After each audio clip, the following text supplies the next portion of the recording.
de la Organización de Estados Iberoamericanos para la Educación. Melissa, buenos días, bienvenida. Muy buenos días, muchas gracias por la invitación. Ha estado No, muy gracias. interesante el preámbulo. Melissa,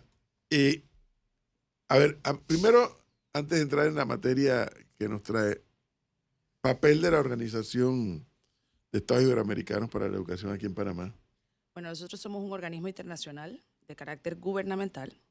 Cumplimos este año 75 años de haber sido fundados. Nuestra Secretaría General está en Madrid, España.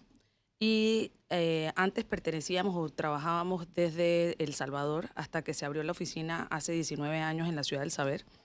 Y hemos estado trabajando y apoyando a los Ministerios de Educación, Ciencia y Cultura, en este caso, bueno, la Secretaría de Ciencia y Cultura en Panamá, en proyectos específicos para mejorar la calidad educativa en la región. Hemos hecho desde construcción de escuelas hasta diseño, acompañamiento y toda la dinámica que pues, hoy estamos hablando de las guías didácticas con el ministerio. O sea, es una gama importante. Tenemos proyectos propios, con fondos propios y proyectos que ejecutamos a requerimiento, es decir, con apoyo de la CAF o del Banco Interamericano de Desarrollo para apoyar directamente la ejecución de los ministerios de Educación y Cultura. A ver, si le capto esta última parte, este tipo de organizaciones, organismos financieros como CAF, BID, Banco Mundial, tocan la puerta a una organización como esta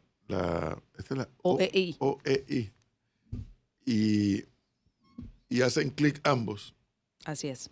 Uno Nos llaman, apoyando financieramente y el otro con todos los conceptos y por así decirlo, la intelectualidad. ¿Qué sucede? En nuestros organismos, nosotros reunimos a los ministerios de educación y a los ministros de educación previos a la cumbre de jefes de Estado y de Gobierno. Y allí en esas reuniones es lo que se hace el insumo en términos sociales, llámese educación, cultura, deporte o diferentes iniciativas que luego son presentadas a la cumbre y se convierten en programas de países o programas de Estado en muchos casos. Entonces, eso tiene que bajar a algún sitio. Y esos lineamientos son los que trabajamos en los 23 países que forman parte de la organización. Y acompañamos entonces a los ministerios, en este caso, cuando hay alguna eje transversal en el Ministerio de Desarrollo Social, también. Pero nos enfocamos últimamente, en los últimos años, mucho en la educación para los docentes, ya sea en estudios, entendiendo luego de la pandemia qué hicimos, qué no hicimos, qué nos toca hacer, a dónde hacer los ajustes. Podemos hacer esas recomendaciones, pero también brindamos ese apoyo para que las cosas se puedan ejecutar y brindamos esa facilidad de que todo en educación toma tiempo. Pero, a ver, yo la interrumpo allí, señora Wong, porque yo puedo entender el tema del tiempo y puedo entender de que los procesos en la educación son a largo plazo. Pero bastante tiempo hemos tenido, ¿no?, en Panamá, para que los resultados sean los que estamos viendo o sean diferentes a los que estamos viendo. ¿Por qué nos cuesta tanto que esas modificaciones, esos aportes que ustedes como organización traen a la mesa se implanten en nuestro país? Hay cosas importantes que hay decisiones políticas en las cuales nosotros no podemos incorporar. O sea, nosotros podemos recomendar, podemos acompañar, pero yo no puedo tomar decisiones políticas. Y un caso que afecta muchísimo a Panamá es el cambio de gobierno a gobierno. El de que empiezas a trabajar algo y luego lo eliminas y lo borraste. Eso nos ha pasado en muchas ocasiones en donde cuando nunca llegamos a tener una política educativa como tal. Y ese es nuestro fin como organismo, apoyar a los países en políticas educativas.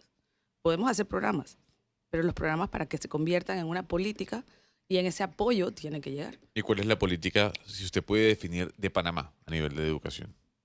Mira, Panamá ha dado diferentes cambios y lo más importante es que Panamá tiene un déficit en su ley educativa. Yo no me voy a cansar de decirlo, tenemos una ley de 1946, con lo cual nos lleva a los lineamientos al sistema de gobernanza, además completamente atrasado del siglo anterior. Segundo, tenemos un déficit en cómo seleccionamos al cuerpo docente. Al tener ese déficit o esa falta de acompañamiento, hace mucho más difícil que uno pueda implementar cosas a corto plazo. Y también es una cultura de que se ha ido arraigando, tema gremial, que ha sido muy, muy, muy marcado en Panamá, esa hegemonía que hemos tenido, y sobre todo en los últimos 5 años, en donde hemos perdido 500 días de clase, que afectan todo el proceso de aprendizaje. Tuvimos una lindísima oportunidad en la pandemia, porque Panamá no tenía nada de qué agarrarse. Y ese era un momento perfecto para poder haber hecho una reforma educativa como tal. Creo que el tiempo se utilizó de buena manera, en términos de que tenemos hoy contenidos y tenemos hoy unas guías de texto que hoy celebro muchísimo que la ministra de Educación haya diseñado o tomado ese trabajo que se venía haciendo de años anteriores y lo haya relanzado, ha puesto a disposición nuevamente tanto de los docentes como de los estudiantes. Eso es una muy buena práctica, porque ese resultado que hoy deberíamos estar viendo, que se vio reflejado un poco en las últimas pruebas ERCE que se presentaron hace poco, se dio cuenta que hubo un aprendizaje significativo en algunas cosas. Y cosas que se hicieron bien es, por ejemplo, utilizar un documento que se llama DFAs, Derechos Fundamentales del Aprendizaje. Ese documento te da los lineamientos del currículum, para un currículum como Panamá, que es sumamente complicado y sumamente complejo en contenido. Entonces, hoy, al haber perdido un trimestre de clases, lo único que nos queda es priorizar en aprendizajes, no en contenidos, no en chorizar a los niños con, ahora tienen que aprenderse toda la historia de Mesopotamia en 2 minutos. Eso no va a hacer que el niño aprenda. Lo que sí debemos tener es un lineamiento. Y eso es lo que se ha estado basando y creo que han estado haciendo énfasis en el ministerio. Ese lineamiento hoy es bueno, pero no podemos quedarnos ahí. Hay que hacer más para tener mejores resultados. Ahora, en base a la experiencia que ustedes acumulan, porque tienen esa ventaja de tener una información de distintos países donde la OEI está presente, nos tomará mucho tiempo todavía llevar, no voy a hablar de España, pero sí del caso de nuestros países latinoamericanos, dentro del cual está Panamá, entre los cuales está Panamá, llevar el modelo de educación a un nivel donde Latinoamérica pueda avanzar al nivel que avanzan otros. A mí me asombra que en Japón ya están dando inteligencia artificial en la escuela primaria. Yo creo y nosotros todavía estamos hablando de la historia de Mesopotamia. Exactamente. Yo creo, profe, que hay algo que queremos correr y que es importante que nos basemos, o a mí me gustaría que quedara en la base. Los niños de primaria hoy necesitan un refuerzo en todos los términos de lectura comprensiva. Si nosotros no hacemos un esfuerzo significativo por mejorar eso hoy día, no importa que pongamos la inteligencia artificial, vamos a tener déficit importantísimo. Es correcto. Está comprobado que el uso, vamos a hacer un poquito o un recuento en la historia. Corrimos a que todos teníamos que tener computadoras en los salones de clase, a que las pantallas, etcétera, etcétera. Hoy está comprobado que es nocivo para los niños pequeños el tener el uso de pantallas. Países como Finlandia, que pusieron todo su sistema completamente apostando por la tecnología, hoy están haciendo un retroceso. Cataluña, como zona, hace 3 semanas cerraron filas y prohibieron el uso de teléfonos celulares en las escuelas. Y así ha sucedido en muchos países de la región. Lo que sí es efectivo y que podríamos compararnos es con un país como Uruguay. Uruguay es un país que medianamente es parecido en población a Panamá. Sin embargo, ellos han ido apostando. Y ellos apostaron a ciertas cosas. Ellos apostaron una vez por el One Laptop per Child. Y se dieron cuenta que no era poniéndoles computadoras solamente a los niños para que aprendieran. Ellos, en base a un estudio, investigación, y siguieron viendo sus ensayos y errores, han ido modificando su mismo programa. Pero a la vez de modificar ese mismo programa, también le dieron gobernanza y actualizaron sus leyes para permitir que ese proceso de aprendizaje significativo fuera llegando realmente a las aulas. Entonces hoy cuentan con pantallas en las escuelas, pero las usan para momentos determinados. Eso no es lo que basa. La tecnología sola no resuelve un problema. Entonces, es una herramienta. Es una herramienta, pero creemos que porque les vamos a repartir, ya hicimos todo. hay que hoy día en un salón de clase, tenemos varios salones de clase, en un mismo grado. ¿Por qué? Porque la pandemia nos agudizó ciertos problemas de aprendizaje. Lo que pasa es que aquí viene un punto importante que no sé qué pasa en los otros países de la región, pero yo sí lo observo en Panamá, es la escuela no reemplaza al padre de familia. El padre de familia juega un papel fundamental ¿en qué? Fíjese que dos anécdotas rápidas. Uno, venía con este amigo mío que tiene una nieta de 1 año y algo. Está empezando a hablar. A la criatura le hablan en italiano. La otra familia paterna es alemana. Y bueno, y la mamá que habla italiano, pero también habla español. Y decía mi amigo, a lo mejor no va a hablar porque le están hablando en tantos idiomas. Le digo, o a lo mejor va a hablar los 3 idiomas desde muy niña. Desde demasiado niña va a hablar los 3 idiomas. Porque a esa edad son una esponja, ¿no? Contrario census, no le digo que es la razón, ni es la única. Yo di clase por 27 años y solamente daba clase en 6º año. Y me comencé a dar cuenta que a diferencia de los primeros años a los que le daba clase, a los últimos, los niveles de exigencia, por ejemplo, en la ortografía, habían bajado. O sea, cuando la institución baja la guardia, eso se proyecta inmediatamente. Que es mi temor, mi temor no, mi preocupación con estas huelgas. O sea, más que el asunto andaba mal, ahora va a andar peor. Porque el vacío para el estudiante es enorme y no se va a recuperar. Y no se va a recuperar porque ahora, los siguientes años, la exigencia frente al salón de clase de los profesores va a bajar. Y eso es un Y error. luego en la universidad. Y eso es un error. No Por podemos supuesto. bajar los estándares Eso es lo que yo por creo. tratar de resolver o tratar de hacer una política de, lo voy a poner así en quote, pobrecitos. No. El nivel de exigencia se debe mantener, lo que se debe priorizar es el contenido. Entonces, yo sí creería que por eso mi premisa es decir, hay que hacer un poquito más y no hacer lo que siempre hacemos. Porque el esfuerzo ahora tiene que ser redoblado en este tiempo que entiendo que no se va a extender el año escolar, a pesar de que es una recomendación.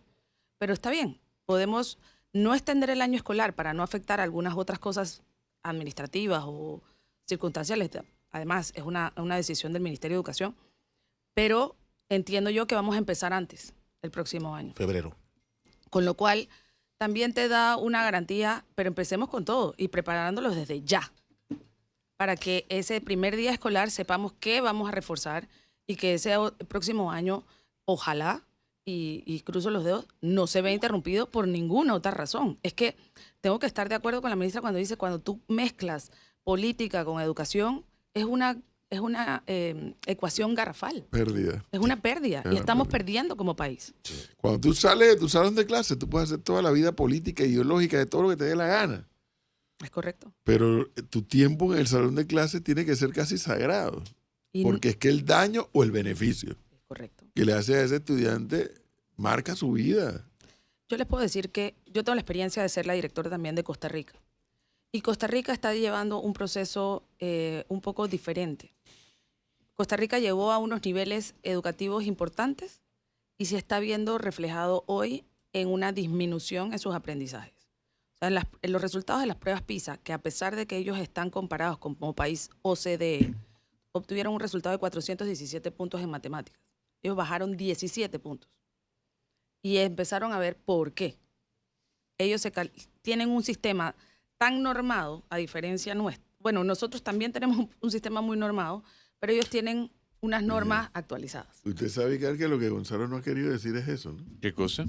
Que esa entrada es lo que acaba de decir nuestra invitada, que esa entrada a la OCDE, que él está entusiasmado de tirar fuegos artificiales, implica también el tema de las pruebas PISA. Sí. Casi que Bueno, y yo obligatorio. estoy de acuerdo Sí. con las pruebas PISA. Bueno, pues Yo sigue sé- gastando plata. Lo que pasa es que usted dice que como nada cambia aquí y ya sabemos el resultado, pues No, no hay lo forma que de estoy medir. en contra, usted anda cuidando que no se alquilen carros, pero está diciendo que gastemos 4 millones de dólares en las pizzas, sabiendo cuál es el resultado por adelantado. Bueno, pero entonces lo que usted está es... Tú tienes que prepararte primero para Bueno, apoyar pero la pizza. para eso usted tiene un tiempo de preparación, ¿no? Entre prueba y prueba. No. Sí, Sí, Ahí está. sí, O profe, sí hay. sea, bueno, está bien, Claro que pues. sí, Sí hay. claro que sí, pero Y, digo sí que te acompaña, y es cierto que la organización te acompaña a hacer esa preparación. sí, no lo dudo ni un poquito. Mi preocupación es, ¿está el educador panameño conectado con el tema para hacer ese cambio, ese switch? Pero, profe, ¿y de quién es esa responsabilidad? El De educador. de nuestros directores, llámese tener un cuerpo director acoplado, un grupo supervisor que Ah, ahí realmente está. supervise. Ah, Y ahí hay un problema. A ver, el tema de comunidad educativa. Usted lo acaba de decir. O sea, hasta la saciedad, yo lo digo aquí todo el tiempo, la comunidad educativa. No dejemos solamente eso a los profesores. El acompañamiento de los padres de familia, el acompañamiento de los clubes cívicos, el acompañamiento de la empresa privada, las iglesias, o sea, todo, es un todo. Y usted habla de dos aspectos importantes, decía Melissa Wong, de la Organización de Estados Iberoamericanos para la Educación. Uno, aquí hay de todo. Aquí usted conecta con lo bueno, lo malo y lo feo. Correcto. El trabajo del educador y la comunidad educativa es de verdad saber procesar esa información y sacar lo positivo, obviamente. Sacar lo positivo. Como usted decía, abarrotaron todos los centros educativos con pantallas y todo, y al final se dieron cuenta que no es por aquí. Y habló de otro tema, el tema de las políticas públicas, o sea, que trasciendan gobierno. Ayer vi el lanzamiento del Beduca con los, ¿cómo se llaman? Las guías Las guías, las guías didácticas. didácticas bajo otra plataforma. Y en la pasada administración nos costó supuestamente 30 millones la plataforma externa. Pregunte dónde está. O sea, me imagino que a eso que se refiere. Si nosotros no podemos tirar una política a largo plazo, porque es que la medición es a largo plazo, no es cada quinquenio. Y ese es el problema que no lo entienden los gobiernos. ¿O me equivoco, licenciada? No se equivoca. Y aparte, yo quiero recalcar o tener la oportunidad de decir que en esas guías hay una pequeña prueba diagnóstica en la que cada estudiante pueda saber dónde empieza y dónde puede terminar. Y eso es importante para que el docente pueda hacer los ajustes necesarios en el salón de clase.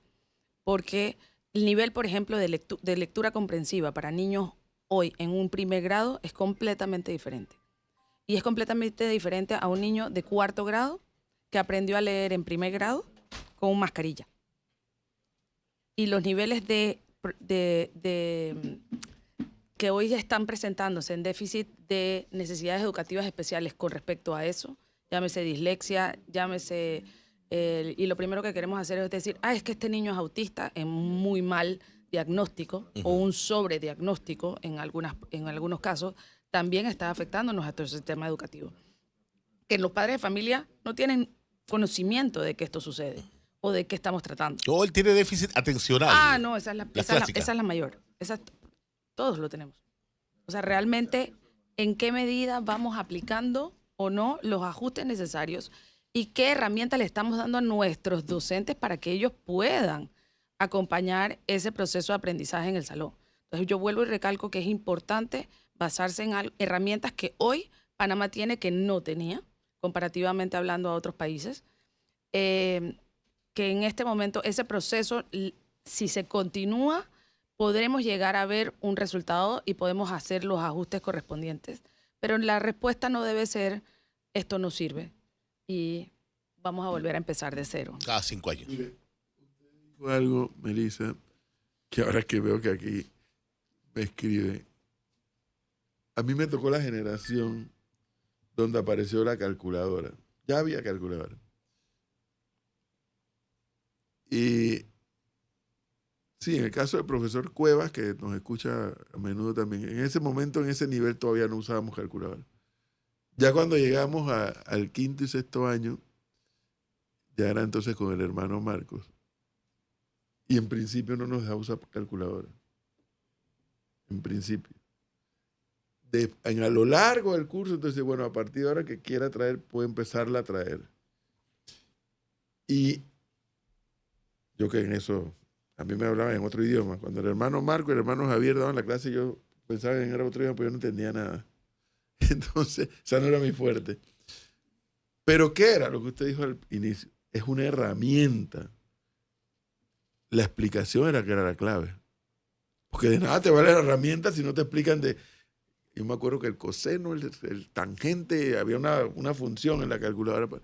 Sí, la calculadora tenía las teclas para eso, pero necesitaba la explicación y la lógica, como es la lógica de la matemática, como es la lógica de la filosofía, como es la lógica de la física, de la química, del español, pues todo tiene una lógica. Si no tienes esa explicación, de nada te sirve la herramienta. Entonces, el papel del educador nunca va a desaparecer. No. No va a desaparecer. Lo que sí necesitamos es que el educador, panameño por lo menos, evolucione lo suficiente para que esté al día de los cambios que se están dando. Correcto. Para que la escuela no sea aburrida para el estudiante. Y viene el otro tema, fundamental, clave, la capacidad de análisis del estudiante. Que bueno, que según Gonzalo, favorecedor de las pruebas PISA, eso también se mide. Sí. Espérate, sí, el estudiante a lo mejor sabe leer y sabe escribir, pero a lo mejor no sabe interpretar. Mire, algo muy, muy curioso sobre las pruebas. Costa Rica decidió aplicar su propia prueba y salirse de algunas pruebas internacionales. Y hoy Costa Rica está buscando otra vez quién puede apoyar a mejorar su prueba, porque la prueba que ellos hicieron no le está dando los resultados que ellos esperaban o estimaron en su momento. Y no es malo equivocarse. Lo malo es no tomar los correctivos en su momento y aprender de ello. Entonces, si bien es cierto, no podemos comparar, todo no es, nuestros sistemas no estaban adecuados para efectivamente la prueba PISA. Hoy, la respuesta que tenemos, o después de una aplicación, yo no creo que sea mala. Ese resultado nos da un punto de partida y nos da información importante hacia dónde tenemos que corregir. Yo no creo que hayamos botado la plata, yo creo que esa información ha sido completamente valiosa y deberíamos seguir continuando en esa línea para ver si lo que estamos aplicando ha funcionado o no. El tema es, como usted lo dice, una cosa es que usted tenga el resultado y la evaluación, pero si usted hace caso omiso a lo que los resultados le están ofreciendo, pues el problema no son las pruebas PISA, el problema es a usted que no está tomando en cuenta lo que está sucediendo, cuando aún así tiene un año para ir mejorando todo el tema educacional. Dos incluso. Dos. Entonces, ahí yo seguiré defendiendo a la OCDE y a las pruebas PISA, porque para mí, si usted las sabe utilizar, son una herramienta positiva para el mejoramiento de la educación. Lo que pasa, Gonzalo, entiéndeme, yo no es que estoy en contra, yo sí estoy claro en que ya yo sé el resultado. Porque, a ver, si yo salí del sistema del bachillerato en el año 79, ¿cómo es posible que en el 2025 tengamos el mismo sistema? Pero es de 1946, profe. Repetición, repetición, repetición, repetición. Porque eso es el sistema panameño. Repetición, Correcto. repetición.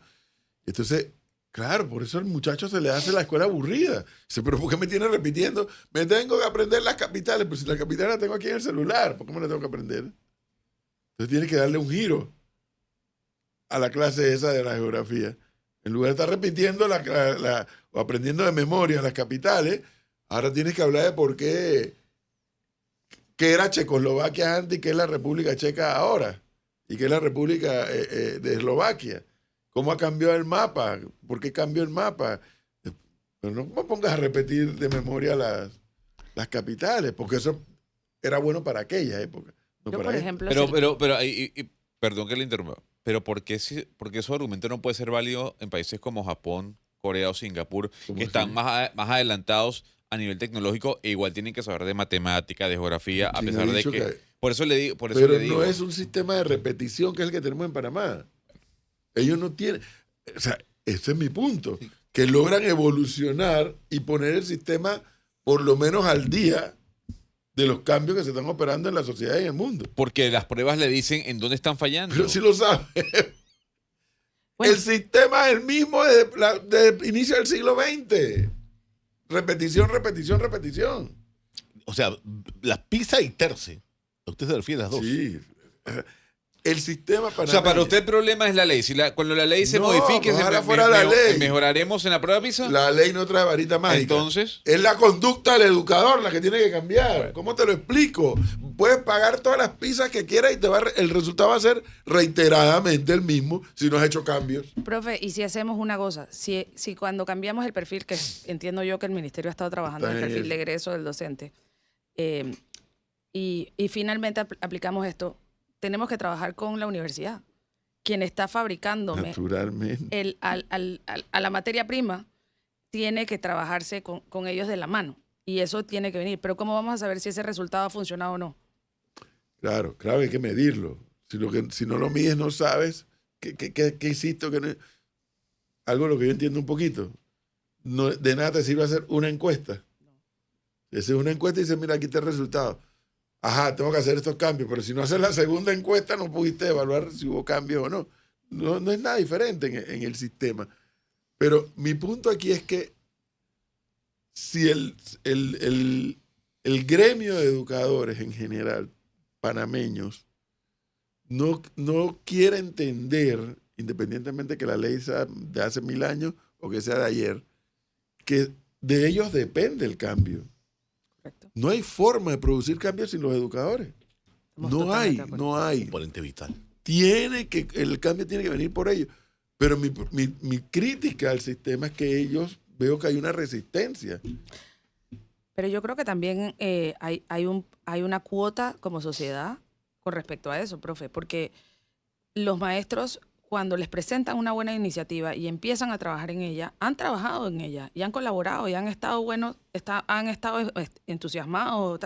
Y llega la siguiente administración y les quita todo eso. Esa falta de credibilidad también al sistema ha sido problema. Y yo creo que también tengo que valorar que eso es algo que yo veo ahora mismo en los mensajes en positivo que se ha tratado de dar. Eso es algo loable y ponderable, pero hay que hacer cambios. Hay que hacer una modificación al sistema de gobernanza que hoy tenemos porque un director de escuela que está siendo encargado, ¿qué decisiones puede tomar?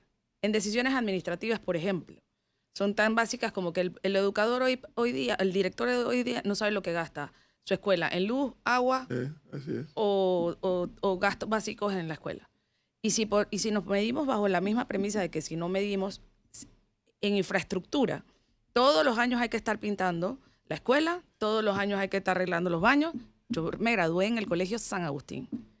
En los 13 años que estuve en el colegio, yo no recuerdo que lo hayan pintado más que a lo mejor una vez. Entonces, ese es un indicativo. Eso es un indicativo de que hay una cultura dentro de la escuela, que hay un sistema de gobernanza dentro de la escuela que funciona. Y si funciona, debemos replicarlo en nuestro sistema público. Estamos conversando con Melissa Wong Sajel, representante de la Organización de Estados Iberoamericanos para la Educación, en un tema que con seguridad sí nos preocupa a todos, pero acaba usted de decir algo que es clave. ¿Y el resto de la sociedad qué? Sí, también tiene que... Me queda fácil decir, yo ya no tengo hijos en la escuela, ya yo no tengo nada que ver con esto. No, es que tú eres parte de una sociedad. Y el régimen de educación moldea una sociedad. Te dice por dónde va. Y los panameños tenemos que salir de esta superficialidad permanente que tenemos, este cortoplacismo. Y de eso lo logramos es con educación. Así es. Completamente. O sea, no es de otra manera. En una diversidad de temas, cuidado, no es que en uno solo. En una diversidad de temas. Pero es una lucha. Mire, algo que no sé si ustedes han evaluado. Y sí, ¿por qué no decirlo? Yo sí, ahí sí le pongo el mérito a Lucy, y no es porque sea mi amiga. ¿Cuántas escuelas de este país públicas hoy tienen bandas de música?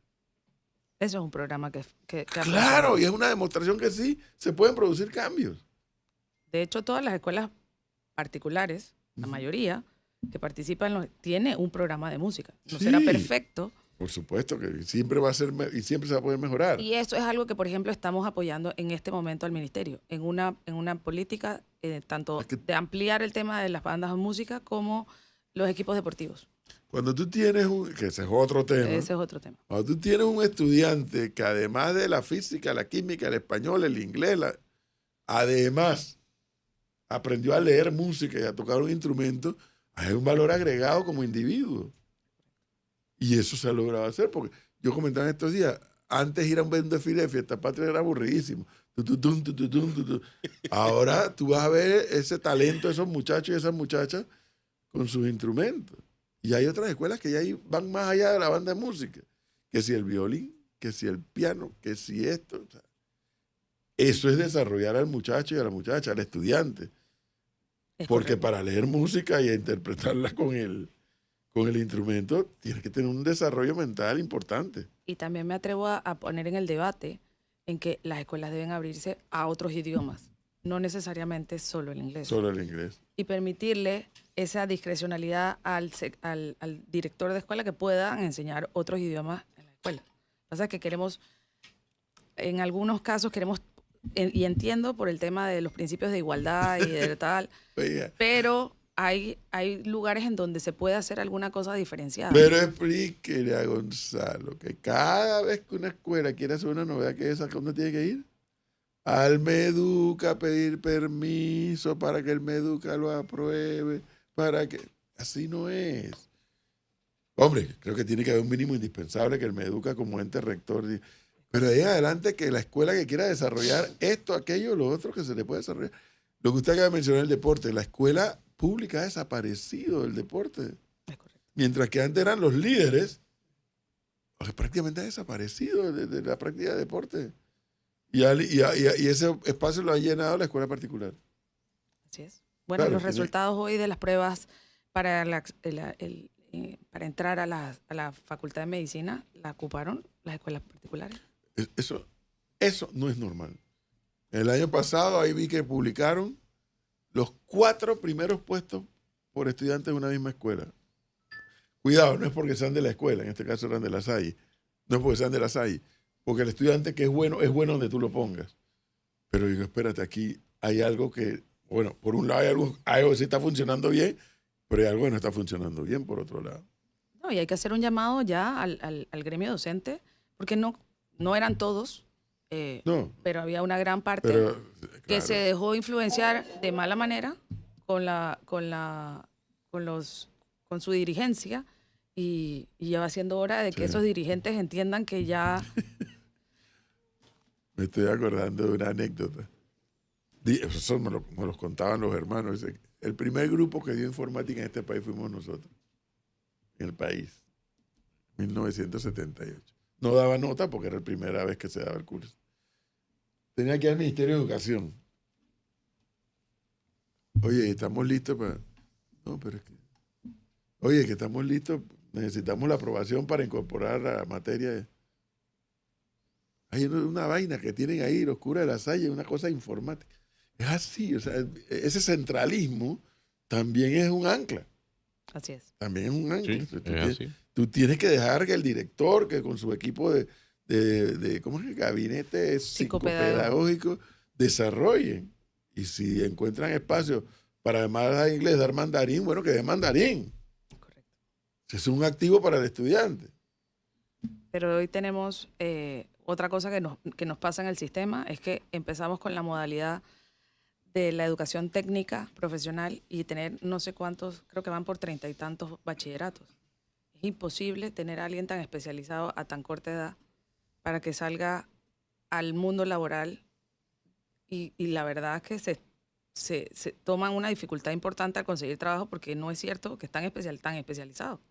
Entonces, esa política que se tomó en algún momento que parecía que era la correcta, tenemos que evaluarla y decir, bueno, qué tan efectiva está siendo hoy día para vincular el mundo del trabajo con el mundo educativo. Que esa parte creo que hace falta un poquito La conexión. esa conexión. La conexión. Pero bueno, retos que se tienen. Y bueno, a mí por lo menos me alegra que hay una organización como la OEI, no solamente instalada en Panamá, sino metiéndole el hombro a esta historia para que procurar que esto mejore.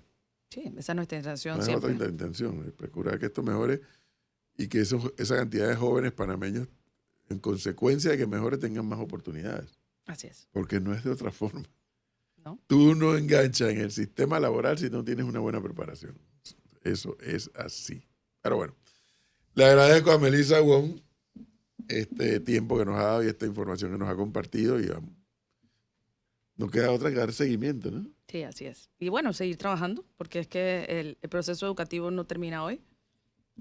Al contrario. Y ojalá, quiero aprovechar para incitar a que hagamos un esfuerzo significativo por utilizar las herramientas que están disponibles, por sacarle ese extra, y a los docentes a utilizar los derechos fundamentales de aprendizaje, que pueden ser la herramienta importante para que acompañen a sus estudiantes en este proceso que apenas empieza.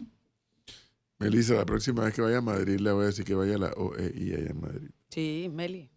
Ah, sí, claro, de Madrid, sí, porque yo Ay, he profe, ido, yo sí. tengo que decir algo. Ajá. Yo soy fan de Melissa. Sí. ¿Está viendo? ¿Para qué le dice eso en su No le dé cara? cuerda, no le dé cuerda. Es mi tocaya, es mi tocaya. Ay, gracias. Apenas me escribió ayer, le dije, ¡Ah, mi tocaya! Yo soy tu fan. Y yo soy fan suya. Yo te los escucho en la mañana y en la tarde, así que... No, ¿para qué le dice eso? Ahora quién la aguanta el resto del día. Pero bueno, muchas gracias, Melissa, muy amable. Muchas gracias, profe. 8:22 minutos, señor Alfonso.